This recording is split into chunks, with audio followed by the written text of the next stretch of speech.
Dear students, today we are going to discuss about our next topic, and this topic is amines. The chapter outline will include the structure and classification of the amines, then the nomenclature. After nomenclature, the optical isomerism in case of amines and quaternary ammonium salts, followed by physical properties of amines, then method of preparation, its chemical reaction, and finally the test for identification or separation of primary, secondary and tertiary amines. So first of all, we will discuss about the structure and classification of amines. What are these amines? Amines are basically nitrogen containing organic compounds, and these nitrogen containing organic compounds are derived from ammonia NH3. You know that in case of ammonia, nitrogen is bonded with 3 hydrogen and it contains one lone pair of electron. In case of amine, one or more hydrogen of ammonia will be replaced by any alkyl group or aryl group. Means if we compare the amine with the ammonia, then we came to know that ammonia will be NH3 and amines will be RNH2, that may be R2NH, that may be R3N, where R can be aliphatic as well as aromatic system, means that can be alkyl group or that can be any aryl group. When we talk about the classification of the amines, we can say that amines are classified on different parameters. So first of all, the first parameter about the classification of the amines is the primary, secondary and tertiary amines, right? And what is this primary, secondary and tertiary amines? These are the kind of amines. For example, when we talk about ammonia, and from ammonia only one hydrogen is being replaced by R group, at that time the amine which is obtained by this process will be called as the primary amine. For example, this is an example of primary amine in which one hydrogen was replaced by CH3 group. This is methylamine and this is a case of primary amine. When we talk about the secondary amine, you can see that nitrogen is bonded with 2 R groups and it contains one hydrogen and one lone pair of electron. So this amine will be called as the secondary amine. This is dimethylamine. This is tertiary amine, and in case of tertiary amine, the 3 hydrogens which are attached with the nitrogen in case of ammonia all are replaced by the alkyl group or the aryl group. At that time it will be called as the tertiary amine. For example, this is an example of a tertiary amine, trimethylamine. So this is the first point of classification of the amines. When we talk about the second classification of the amine, at that time amines are classified into aliphatic, aromatic and heterocyclic amines. Aliphatic amine means that the nitrogen is bonded only to the alkyl groups. Whatever the examples we have studied here, that these 3 examples, these 3 examples are cases of aliphatic amine, means the nitrogen is only bonded with the alkyl groups.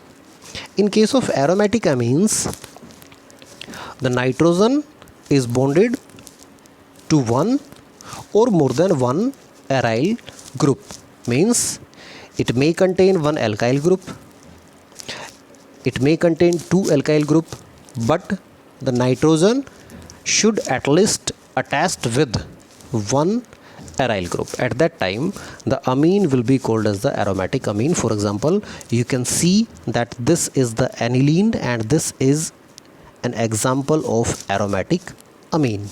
This is N-methyl aniline, and this is a case of secondary amine, and this secondary amine is a case of aromatic amine because one of the group which is attached with the nitrogen is aromatic in its nature. You know what are the aromatic compounds? These are the compounds which contain sp2 hybridized carbon, which has delocalization of electrons, which has planar geometry, flat structure, and which has extra stability associated with them and will undergo aromatic electrophilic substitution reaction and called as the aromatic compound, or which will also follow the Huckel rule, right? So this is a secondary aromatic amine and this is called as the N-methyl aniline, and this is again the benzyl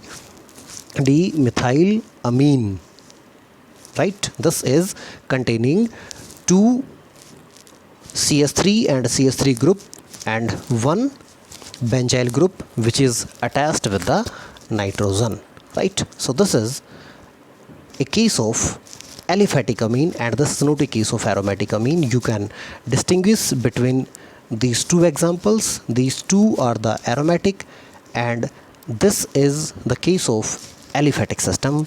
Reason being, nitrogen is now attached with the carbon and this is not attached directly with the aromatic carbon of the benzene ring. In this case, nitrogen is directly attached with the aromatic carbon of the system. That's why these two are classified under the category aromatic amine and this one is classified under the category of the aliphatic amine, and this is a case of tertiary aliphatic amine.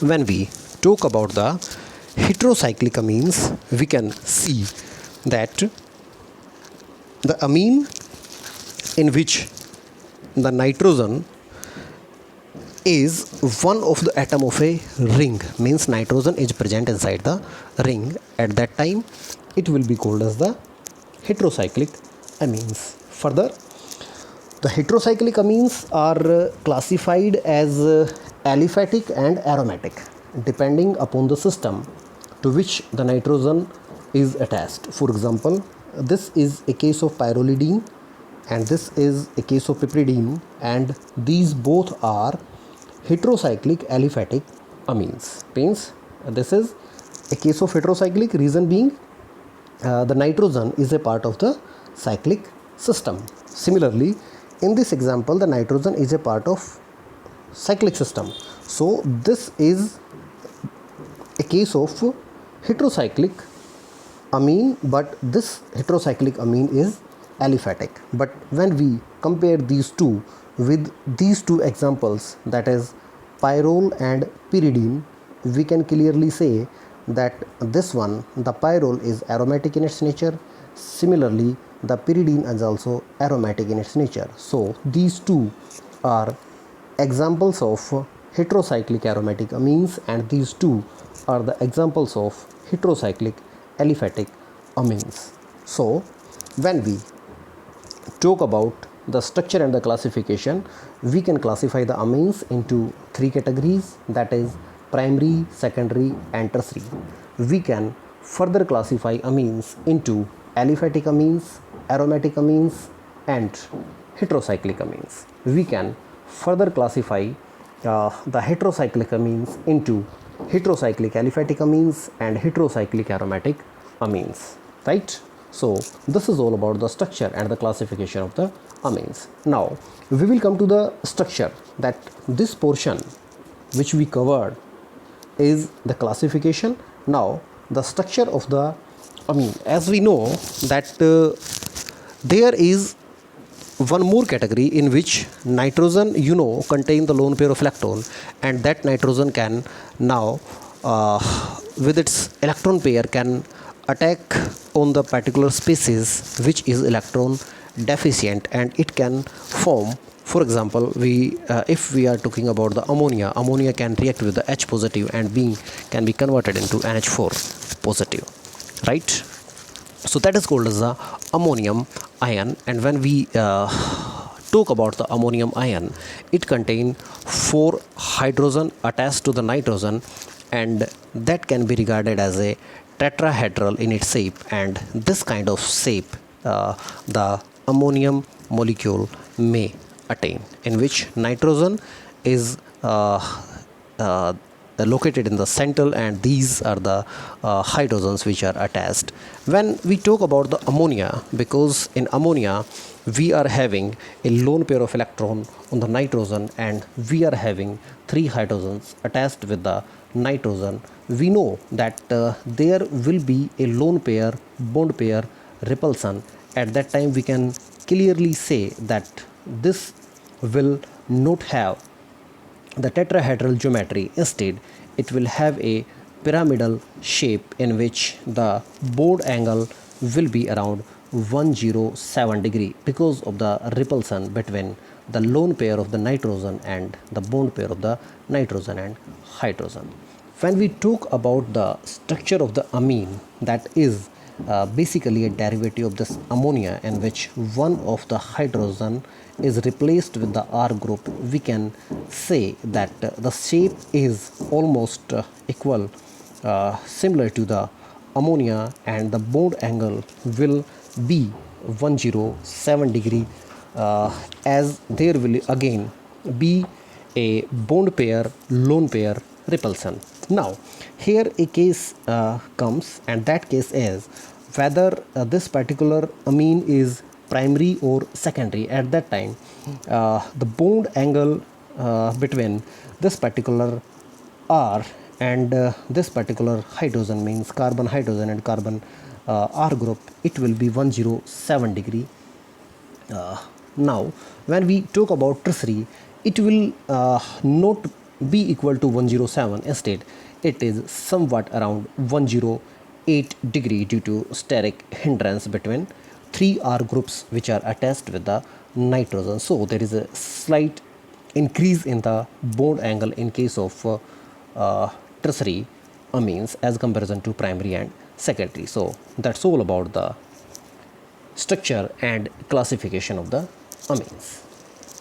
Now we will talk about the nomenclature pattern of the amines, and the nomenclature pattern of the amines will include its aliphatic name, the aliphatic one, aromatic and heterocyclic, its common name, and its IUPAC nomenclature. So when we talk about the IUPAC nomenclature of the amines, in case of aliphatic system, we will replace the suffix E of the parent alkane. For example, whatever the name of the parent alkane will be there, we generally replace the suffix E with the word amine.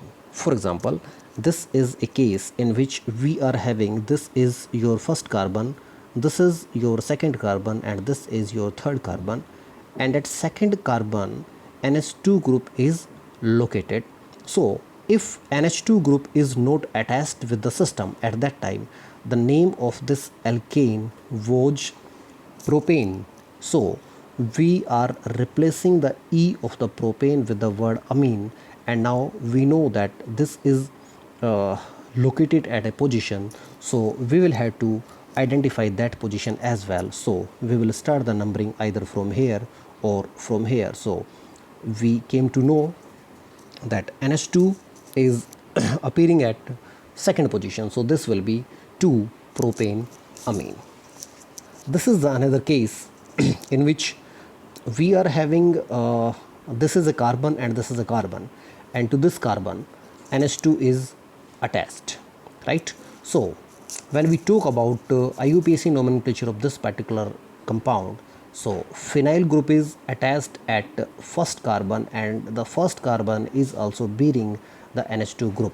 So this is acting as a substituent, and the name of the parent alkane was ethane, right? So the E should be replaced with amine, and there must be a prefix, and the phenyl is the prefix, so it should be 1 phenyl ethane amine is the IUPAC nomenclature of this particular compound. For example, this is another case in which we are having two NH2 groups which are attached at this carbon and at this carbon. So first of all, we will have to count the number of carbon, and when we count the number of carbon, we should use the word di, because two amine groups are attached here, so it should be diamine. So when we talk about the position, it should be attached at first position, and the last is attached at sixth position, so it should be 1,6-hexane diamine will be the nomenclature of the system. Now when we proceed further in the nomenclature pattern, and this is the case of primary amines in which only one R group was present. When we talk about the secondary and the tertiary amines, at that time the prefix di and tri are used before their nomenclature. For example, this is a case of secondary amine, and we know that similar groups are attached to the nitrogen and one hydrogen is present, so its nomenclature will be diethyl amine, right? Similarly, if we are talking about this particular group here, this group is, three groups are attached, so this is a case of tertiary amine, and the nomenclature of this one will be triethyl amine. When we talk about the aromatic system, at that time the simplest amine, that is the aromatic amine, will be aniline, and all other amines will be named accordingly, that is they will be named as per the derivative of the aniline. So this is the aniline, and when we talk about this one, this is para nitroaniline, this one is para toluidine, its common name, and when we talk about its IUPAC nomenclature, it should be 4-methyl aniline. When we talk about this one, this is 3-methoxy aniline. So the aniline will be the word that is used for the simplest aromatic amine, and all other aromatic amines are given the nomenclature as per its derivatives. Now when we talk about the system, if there are different groups which are attached with the system, at that time, amines is a kind of group that will have the lowest preference as comparison to the other groups. For example, this is a case in which NH2 is also present and hydroxyl group is also present. So this is a case of amine versus alcohol, in which amine, this will be this will not be given the preference as comparison to hydroxyl. Hydroxyl will be given the preference over NH2, so it will be used as a substituent, and this will be the main functional group. So the nomenclature will be 2-amino-ethanol. When we talk about the same system, that the amine as well as the ethanol, again it will not be given the preference, it will be preferred as comparison to this one. So the nomenclature will be 2-amino 3-methyl 1-butanol, right? And this is amine versus acid, so the nomenclature will be benzoic acid for this one, and to this particular acidic moiety, the position, the carbon which is bearing NH2 group is at fourth position, so it will be 4-amino benzoic acid. When we talk about the common name, it should be the common name like alkyl amine. So this is your methylamine, this is your tert-butyl amine, this is your dicyclopentyl amine, and this is your triethyl amine. Now when we are particularly concerned about this one, for example, two R groups are attached. So when we are particularly talking about this particular nomenclature, at that time we can clearly see that this is the case in which one of the group is attached, then it will be called as the diethyl amine. When we are talking about the IUPAC nomenclature of this kind of system at that time, so as it contains two similar groups, its common name will be diethyl amine.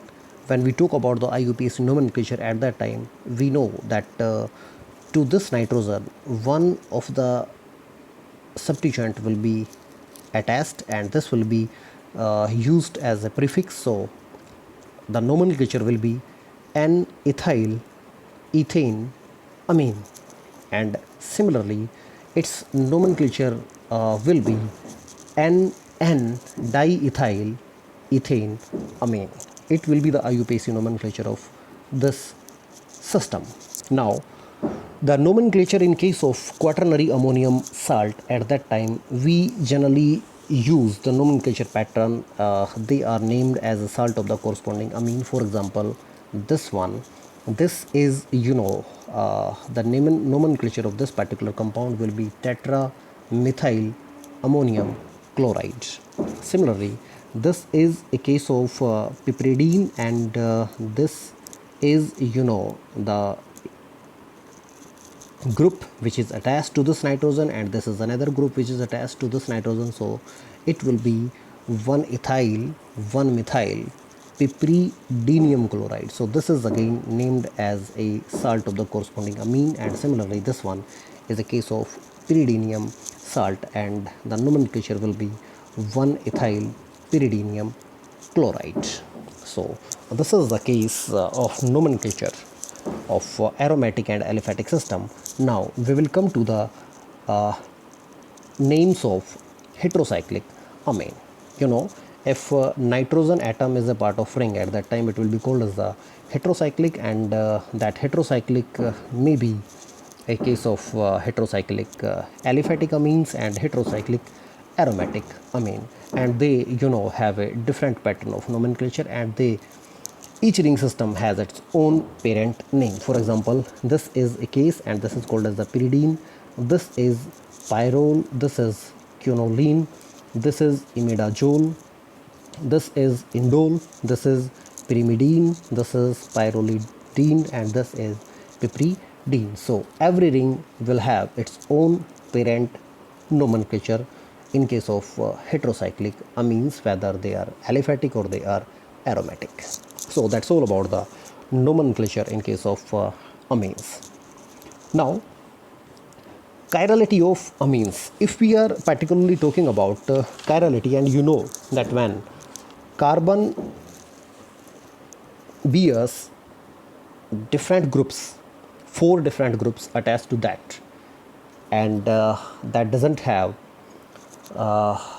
symmetry, at that time you can say that that particular carbon is called as the chiral carbon, and that will exhibit the optical isomerism, means that will exist in enantiomeric form, right? That will exist in the S and R form. Similarly, when we consider that lone pair of electron which is attached to the nitrogen is considered as a 4th group, and to that nitrogen 3 different groups are attached, at that time we can say that that particular amine will exist in enantiomeric pair, right? So we can see in the diagram that this is the lone pair of electron present on the nitrogen, and this is hydrogen, this is another group, and this is the 3rd different group. So 3 different groups are attached to the nitrogen, and this lone pair is considered as the 4th group. So in the picture you can see that they exhibit the optical isomerism, right? Because they can exist in the S and R form. But when we practically approach it, at that time we came to know that optical isomerism can never be observed in case of amines. And what is the reason behind it? The reason behind this concept that known existence of optical isomerism in case of amines is that the rapid interconversion of one form of amine into another form. This is one form of a particular amine, and this one form of amine will get converted into another form. This is another form of amine, that is the R enantiomer, and this is the S enantiomer, and the conversion at room temperature is very fast and require only 6 kilocalorie per mole of energy. Means this interconversion is very fast, and we cannot observe this particular enantiomerism in case of amines through this one. This is the planar transition state, means conversion of one form of amine into another will be through this particular planar transition state. So from this particular concept we came to know about the fact that when three different type of groups are attached with the nitrogen, and lone pair of electron which is present on the nitrogen is considered as the fourth group, at that time we cannot say that this kind of amine is going to exhibit the optical isomerism. They cannot exist into the enantiomeric form, means they are not chiral because of the rapid interconversion of one form of amine into the another through a planar transition state. But on the other hand, if we talk about the quaternary ammonium salts, means we have replaced that particular electron pair, means that particular lone pair of electron which was attached to the nitrogen is now replaced with a group, and this is being converted into a quaternary ammonium salt. This particular quaternary ammonium salt exhibit the optical isomerism, and their salts can easily be resolved, right? So this is the S enantiomer of this particular salt, and this is the R enantiomer of this particular salt. So if we talk about the chirality is present in case of quaternary ammonium salts if they are properly substituted, but they are not present in case of properly substituted amines. So that's all about today's class, and tomorrow we will discuss about the physical properties and method of preparation of amines.